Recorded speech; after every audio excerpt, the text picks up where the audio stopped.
Рускиот министер за надворешни работи Лавров исто така во овој контекст во кој што вие пред малку ја споменавте изјавата на Помпео дадена на маргините на случувањата во Вашингтон, поврзани со 70 годишнината од постоењето на НАТО, коментираше во врска со Црнагора и Северна Македонија, вели влезот на Црнагора во НАТО и обидите за вовлекување на Северна Македонија, тоа е фразата која што ја користи Руската Федерација во Алијансата, ќе резултираат со појавување на воени објекти на нивна територија и тие ќе мора да купуваат оружје направено во Соединетите држави. Воената инфраструктура повторно се движи кон исток, тие ќе бидат принудени да трошат пари за да купат оружје што го произведува САД, а ситуацијата во Европа нема да биде постабилна. Ова изјава на шефот на руската дипломатија Лавров.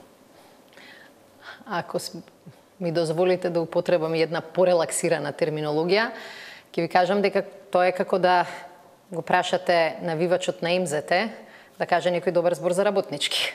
Нормално е сега од несериозно малку во посериозни води. Сегашната да ве критикуваат. Како министер чија задача е меѓу другото оваа земја да стане членка на НАТО, критиките се нормален дел од работата. Ние посакуваме добри односи со Русија, како влада и како држава.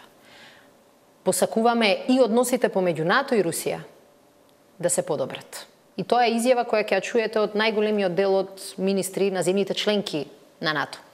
Меѓутоа, за жал се наоѓаме во ситуација кога тие односи не се сјајни, далеко од тоа. Но факт е дека Русија беше многу експлицитна во последниве неколку години против нашето членство во НАТО. Но секој пат подсетуваме дека нашата одлука да станеме член на Алијансата, на развиениот западен свет, датира од 93-та година.